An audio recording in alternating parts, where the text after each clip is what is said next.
क्या most senior 3 जजेस के अलावा कोई और सुप्रीम कोर्ट का चीफ जस्टिस बनेगा? जस्टिस याहिया अफरीदी को चीफ जस्टिस बनाने का मतलब नवाज शरीफ को दोबारा नाअहल करवाना है।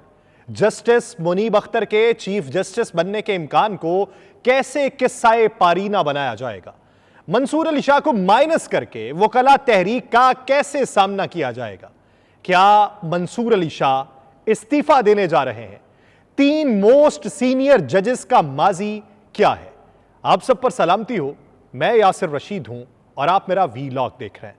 नाज़रीन, पार्लिमानी कमेटी खुसूसी बराए जजेस तकर्री के हवाले से फैसला करेगी, लेकिन उसमें तनासुब कितना है?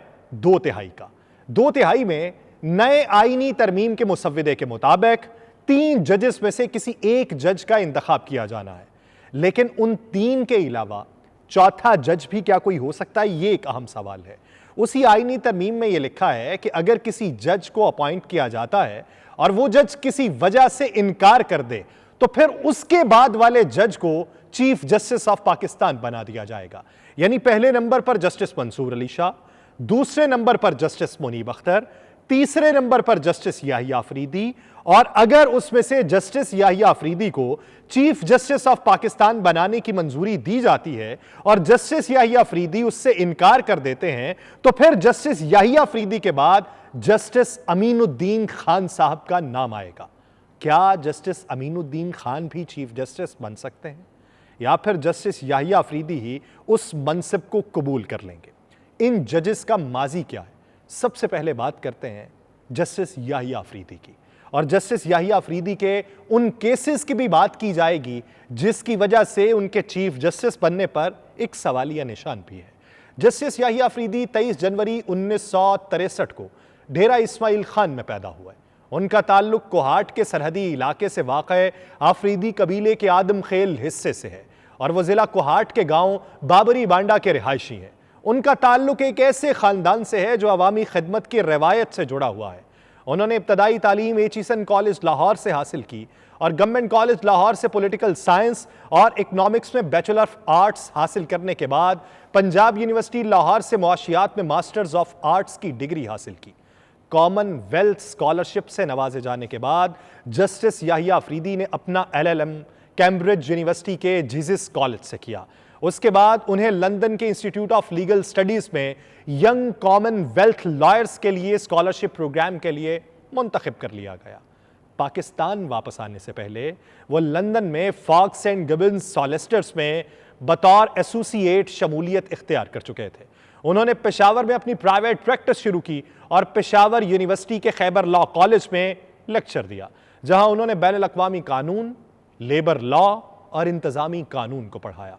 1990 में हाई कोर्ट के एडवोकेट और 2004 में सुप्रीम कोर्ट के वकील के तौर पर खिदमत सर अंजाम दी।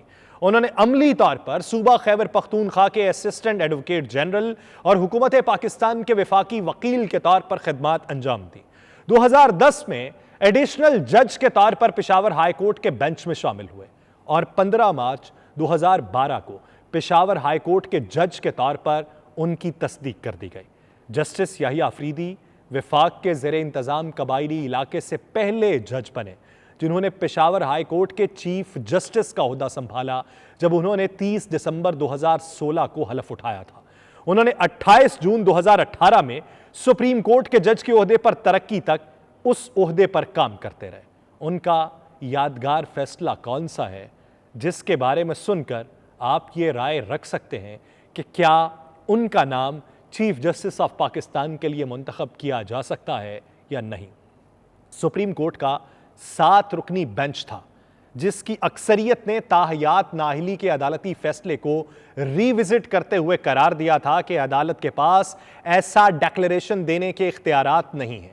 अदालत ने सियासतदानों को आर्टिकल 62(1)(f) के तहत ताहयात नाअहली को कलअदम करार दिया। 6-1 की अक्सरियत से आने वाला जो फैसला था, जिसके बाद मियां मोहम्मद नवाज शरीफ इलेक्शन लड़ने के अहल हुए थे, उसमें एक शख्स जस्टिस याहिया अफरीदी, सिर्फ उन्होंने इख्तलाफ किया था, जिसकी तफसीली वजूहात का 19 सफ़हात का नोट जारी किया गया। जस्टिस याहिया अफरीदी ने समीउल्लाह बलोच केस में साबिक चीफ जस्टिस उमर अता बंदयाल के फैसले की हिमायत में नोट तहरीर किया और कहा कि समीउल्लाह बलोच केस में तय नाअहली मुद्दत इलेक्शन एक्ट में तय 5 साला मुद्दत पर हावी है। उन्होंने करार दिया कि पार्लियामेंट सादा कानून साजी से सुप्रीम कोर्ट का फैसला खत्म नहीं कर सकती। 18वीं तरमीम में आर्टिकल 61(1)(f) में मुद्दत का तायुन नहीं किया गया और 18वीं तरमीम का जायजा लेते हुए मोहतात रहना चाहिए। जस्टिस याहिया अफरीदी ने उस इख्तलाफी नोट के अंदर यह लिखा था, यह तरमीम सियासी जमातों ने मुत्तफिका तौर पर मंजूर की थी। जस्टिस याहिया अफरीदी ने कहा कि समीउल्लाह बलोच केस के मुताबिक नाअहली कोर्ट ऑफ लॉ का डिक्लेरेशन बाकी रहने तक है। समीउल्लाह बलोच फैसले के मुताबिक भी नाअहली ताहयात नहीं थी। उनका यह कहना था कि मेरी राय में सुप्रीम कोर्ट का नाअहली से मुतल्लिक साबिका फैसला कानूनी तौर के ऊपर दुरुस्त है और सुप्रीम कोर्ट का साबिका फैसला तयशुदा उसूलों और पार्लिमानी सोच की आकाश करता है। मेरी राय में समीउल्लाह बलोच केस का फैसला दुरुस्त था और यह फैसले के बाद मियां मोहम्मद नवाज शरीफ उन 5 जजेस की जानिब से दिए गए फैसले पर अहल करार पाए थे और अगर जस्टिस याहिया अफरीदी के साथ कुछ और जजेस शामिल होते तो मियां नवाज शरीफ साहब अहल ना होते। तो क्या अब जस्टिस याहिया अफरीदी का नाम बतौर चीफ जस्टिस हो सकता है? एक सवाल। दूसरे, जस्टिस मुनीब अख्तर। जस्टिस मुनीब अख्तर का माजी क्या है? वो भी 1963 में पैदा हुए। वो पाकिस्तान के साबिक वज़ीर कानून खालिद अनवर के दामाद हैं और पाकिस्तान के साबिक वज़ीर आज़म चौधरी मोहम्मद अली के पोते हैं। उन्होंने अपनी इब्तदाई तालीम एचिसन कॉलेज से मुकम्मल की। जस्टिस मुनीब अख्तर ने BA जो है वो गवर्नमेंट कॉलेज यूनिवर्सिटी लाहौर से 1983 में किया और प्रिंसटन यूनिवर्सिटी से 1986 में ग्रेजुएशन की डिग्री हासिल की। 1989 में पंजाब यूनिवर्सिटी लॉ कॉलेज से LLB किया। उनके कानूनी करियर का आगाज 1990 में छोटी अदालतों में बतौर वकील होने के साथ हुआ। वो 1992 में सिंध हाई कोर्ट और 2009 में सुप्रीम कोर्ट ऑफ पाकिस्तान में मुकर्रर हो गए। जस्टिस मुनीब अख्तर की मश्क ने सुप्रीम कोर्ट और हाई कोर्ट्स पे तवज्जो मरकूज की। तजारती, कॉरपोरेट, सालसी और टैक्स के मामलात पे जोर देने के साथ साथ सिविल कानून के अंदर उन्होंने महारत हासिल की। उन्होंने हमदर्द यूनिवर्सिटी लॉ स्कूल में 1 साल तक कानून पढ़ाया। खास तौर पर इंसानी हुकूक पर एक कोर्स पे उनकी खासी तवज्जो थी। जस्टिस मुनीब अख्तर को 2009 में सिंध हाई कोर्ट के एडिशनल जज के तौर पे तायुनात किया गया था। इंतजामी सलाहियतों में जस्टिस मुनीब अख्तर की कमेटीज के चेयरमैन या रुकन रहने की भी एक्सपर्टीज मौजूद है। Civil rules committee, IT committee, judicial studies board, promotion committee और प्रोक्योरमेंट कमेटी। उन्होंने मुख्तलिफ हवालों से मॉनिटरिंग के तौर पर सरंजाम देने वाले काम में महारत हासिल की। 2009 से मुनीब अख्तर साहब को इंस्टीट्यूट ऑफ बिजनेस एडमिनिस्ट्रेशन में बोर्ड ऑफ गवर्नर्स के चेयरमैन या मेंबर के तौर पे नामजद किया गया। 2018 में वो सुप्रीम कोर्ट ऑफ पाकिस्तान के जस्टिस के ओहदे पर फाइज हुए। मई 2024 में उन्होंने चंद दिनों के लिए कायम मकाम चीफ जस्टिस ऑफ पाकिस्तान का किरदार संभाला जब चीफ जस्टिस काजी फाइज ईसा बैरून मुल्क सफर कर रहे थे। जस्टिस मुनीब अख्तर का 63A से मुतल्लिक फैसला मौजूद है। 63A से मुतल्लिक उनके फैसले में क्या चीज मौजूद थी कि अगर कोई रुकने पार्लियामान अपनी पार्टी के अलावा यह फैसला कर ले कि वो किसी दूसरी पार्टी के लोगों को वोट कर सकता है तो वो नाअहल भी होगा और उसका वोट भी शुमार नहीं किया जाएगा। जस्टिस मुनीब अख्तर के उसी फैसले की बुनियाद के ऊपर और उनके उसी स्टैंड की बुनियाद के ऊपर नई जो कमेटी बनाई गई थी उसमें भी जस्टिस मुनीब अख्तर मौजूद नहीं थे और 63 नजर सानी केस के अंदर भी बनने वाले बेंच में जस्टिस मुनीब अख्तर को शामिल नहीं किया गया था, जिस पर बेशुमार सवालात उठाए गए थे कि नजर सानी केस सेम बेंच के आगे लगता है और अगर सेम बेंच के जजेस मौजूद नहीं थे और सिर्फ एक जज जस्टिस मुनीब अख्तर मौजूद थे तो फिर उनको भी बेंच में शामिल ना करना इख्तलाफ राय की बुनियाद के ऊपर एक जज को माइनस करने के मुतरादिफ था। तो इसलिए जस्टिस मुनीब अख्तर के हवाले से भी पार्लियामान में बेशुमार दफ़ा बहस व मुबाहिसा हो चुका है। अब बात सुप्रीम कोर्ट के सीनियर मोस्ट जज जस्टिस मंसूर अली शाह की। जस्टिस मंसूर अली शाह 28 नवंबर 1962 को कराची में पैदा हुए। उन्होंने एचिसन कॉलेज में तालीम हासिल की। 1984 में उन्होंने पंजाब यूनिवर्सिटी से रियाजी और फ्रांसीसी में बैचलर ऑफ आर्ट्स हासिल किया। उसके बाद उन्होंने पंजाब यूनिवर्सिटी लॉ कॉलेज में दाखिला लिया, जहां उन्होंने 1986 से 1988 के दरमियान बैचलर ऑफ लॉ यानी LLB की डिग्री हासिल की। 1988 में उन्होंने पंजाब यूनिवर्सिटी से माशियात में मास्टर ऑफ आर्ट्स की डिग्री हासिल की। 1989 से 1991 तक उन्होंने डाउनिंग कॉलेज कैम्ब्रिज में तालीम हासिल की, जहां उन्होंने कानून में बैचलर ऑफ आर्ट्स BA और मास्टर ऑफ आर्ट्स MA हासिल किया। मंसूर अली शाह ने अपनी कानूनी प्रैक्टिस 1991 में शुरू की। वो अफरीदी, शाह और मिनल्ला के बानी पार्टनर थे। ये एक कानूनी फर्म थी जो 1997 में जस्टिस याहिया अफरीदी, जस्टिस अतर मिनल्ला और जस्टिस मंसूर अली शाह ने एक साथ कायम की थी। वो 2007 की वकला तहरीक में फाल तौर पर शामिल रहे। एक वकील के तौर पे उन्होंने 2000 से ज्यादा मुकदमात में मुवक्किलों की नुमाइंदगी की। उन्हें 15 सितंबर 2009 को लाहौर हाई कोर्ट के जज के तौर पर मुकर्रर किया गया। यह तकर्री सदर आसिफ अली जरदारी ने की थी। फरवरी 2011 में पार्लिमानी कमेटी बराए जजेस ने मंसूर अली शाह की खिदमत में बतौर एडिशनल जज लाहौर हाई कोर्ट की तौसीक कर दी। अप्रैल 2012 आया। उस वक्त के लाहौर हाई कोर्ट के चीफ जस्टिस अजमत सईद ने माहौलियाती मसाइल से मुतल्लिक मुकदमात की समाअत के लिए ग्रीन बेंच कायम किया और जस्टिस मंसूर अली शाह को सूबे में माहौलियाती मसाइल से मुतल्लिक रेट दरखास्तों की समाअत के लिए ग्रीन सिंगल बेंच में मुकर्रर कर दिया गया। नवंबर 2014 में उन्होंने पाकिस्तान की वफाकी हुकूमत पर जोर दिया कि वो मरियम नवाज को वजीर आजम यूथ प्रोग्राम की चेयरवुमैन के ओहदे से बरतरफ कर दें, यह कहते हुए कि उनकी तकर्री को कानूनी तरीकाकार के मुताबिक होना चाहिए था। उन्होंने साथ ही यह भी इशारा दे दिया कि अगर इस मामले पर तवज्जो ना दी गई तो लाहौर हाई कोर्ट एक मुनासिब हुक्म जारी करेगी, जिसके नतीजे में मरियम नवाज की बाद में इस्तीफे का मंजरनामा बना था और उसके बाद बहुत सारे लोगों ने मंसूर अली शाह के लाहौर हाई कोर्ट के चीफ जस्टिस बनने के इम्कानात पर सवाल उठा दिए थे। यह देखते हुए कि पाकिस्तान मुस्लिम लीग नून की पंजाब में भी हुकूमत थी और वफाकी सतह पर भी वो इक्तदार में मौजूद थे।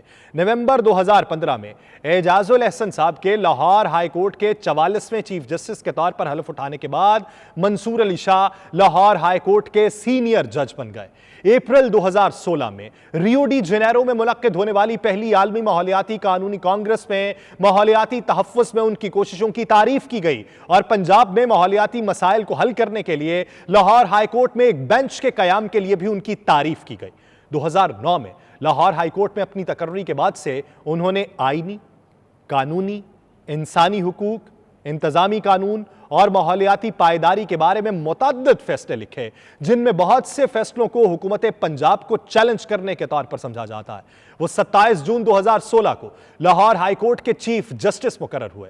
उन्होंने गवर्नर हाउस में एक तकरीब के दौरान 45वें चीफ जस्टिस की हैसियत से हलफ उठाया, जहां वजीर आला शहबाज शरीफ और गवर्नर रफीक रजवाना ने तकरीब के फराइज सर अंजाम दिए। चीफ जस्टिस के तौर पर हलफ उठाने के फौरन बाद उन्होंने अहम इस्लाहात नाफिज की, जिनका मकसद अदालती निज़ाम के अंदर खुद एहतसाबी को बढ़ाना था, जिसकी वो निगरानी करते थे। लाहौर हाई कोर्ट के चीफ जस्टिस के तौर पर अपनी तकर्री के बाद बाबर सत्तार, जो उस वक्त एक माहिर कानून थे, उन्होंने रिमार्क्स दिए कि इन जैसे किसी भी जज को पाकिस्तान के सबसे बड़े सूबे का चीफ जस्टिस मुकर्रर किया जाना एक मोजज़ा है। यह कानूनी बरादरी के अंदर इस यकीन की अक्कासी करता है कि वज़ीर आला पंजाब या हुक्मरान जमात पाकिस्तान मुस्लिम लीग नून की तय तनकीदी मौक़िफ़ की वजह से मंसूर अली शाह को वज़ीर आज़म की तरफ से मुकर्रर किए जाने का इम्कान नहीं था। बाबर सत्तार ने यह भी कहा कि जब आप किसी ऐसे शख्स का तकर्रुर करते हैं जो इस्लाह पसंद और बहुत आज़ाद होने की शोहरत रखता हो, तो वह कोई ऐसा शख्स नहीं होगा जो काबू पाए जाने के काबिल हो। अपने ओहदे के पहले दिन उन्होंने पंजाब में 30 जुडिशल अफसरान को बतौर OSD तैनात करने के नोटिफिकेशन जारी किए थे, उनकी काबिल एतराज़ साख के खदशात के पेश नज़र, जिनमें 3 डिस्ट्रिक्ट एंड सेशन जजेस थे, 6 एडिशनल डिस्ट्रिक्ट एंड सेशन जजेस थे और 21 सिविल जजेस शामिल थे। और पंजाब की तारीख में यह बहुत बड़ा कारनामा था। उन्होंने पंजाब में मुतबादिल तनाज़ात के हल के मराकज़ के क़याम में कलीदी किरदार अदा किया था।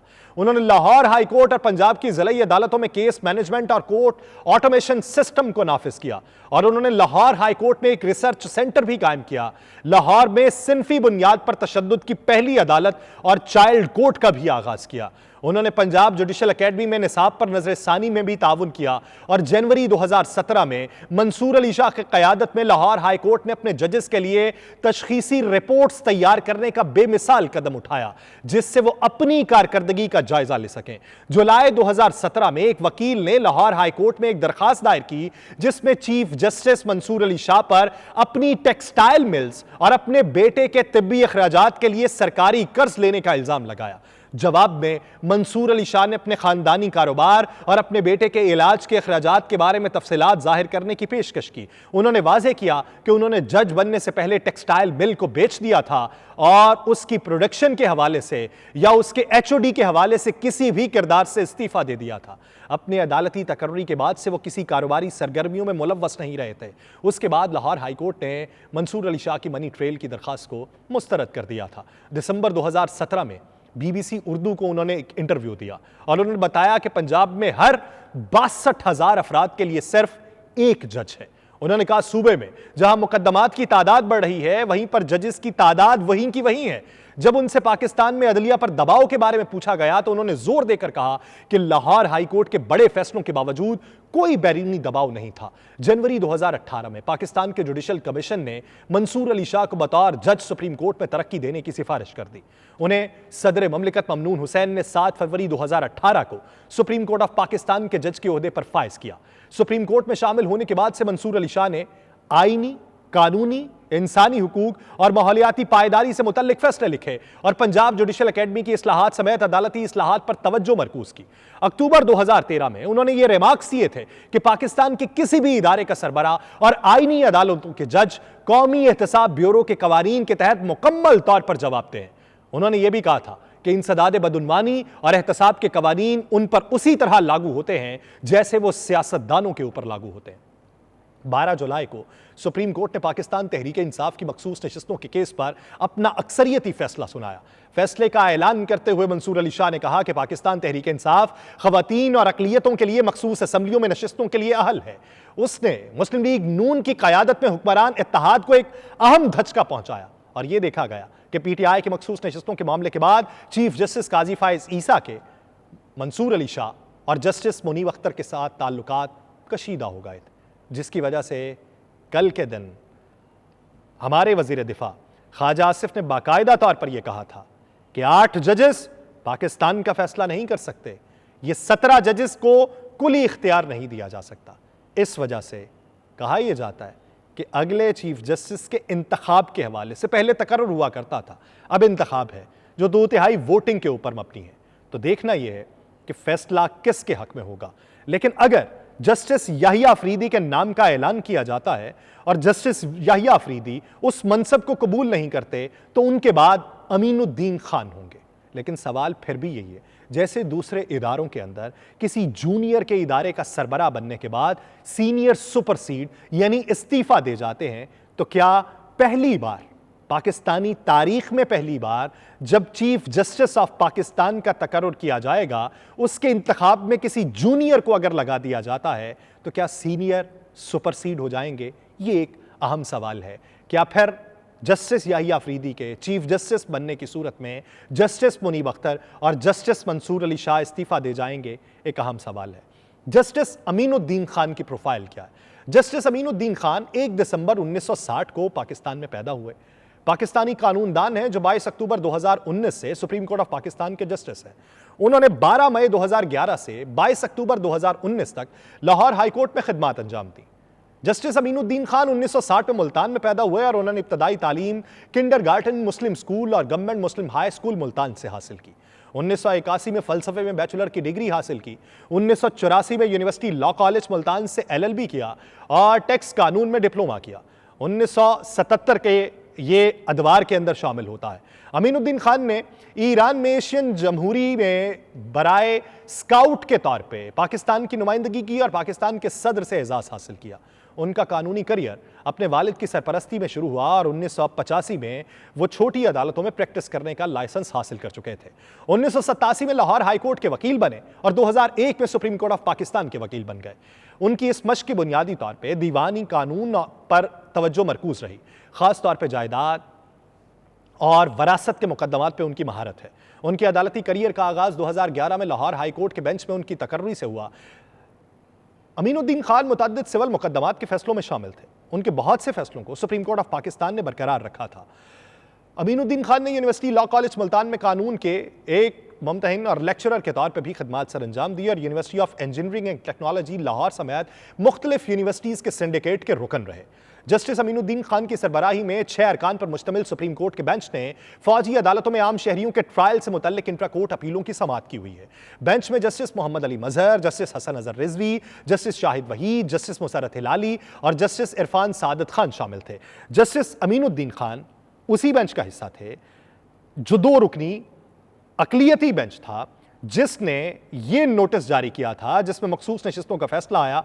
तो ये उन 2 जजेस के अंदर शामिल हैं जिन्होंने इलेक्शन कमीशन ऑफ पाकिस्तान को बाकायदा तौर पर यह लिखा था कि अगर सुप्रीम कोर्ट के 8 जजेस मखसूस नशिस्तें पाकिस्तान तहरीक इंसाफ को देने का फैसला करते हैं तो उनका फैसला मानने से इनकारी हो जाना। जस्टिस अमीनुद्दीन खान को सबसे ज्यादा शोहरत उसी अकलियती फैसले से मिली है।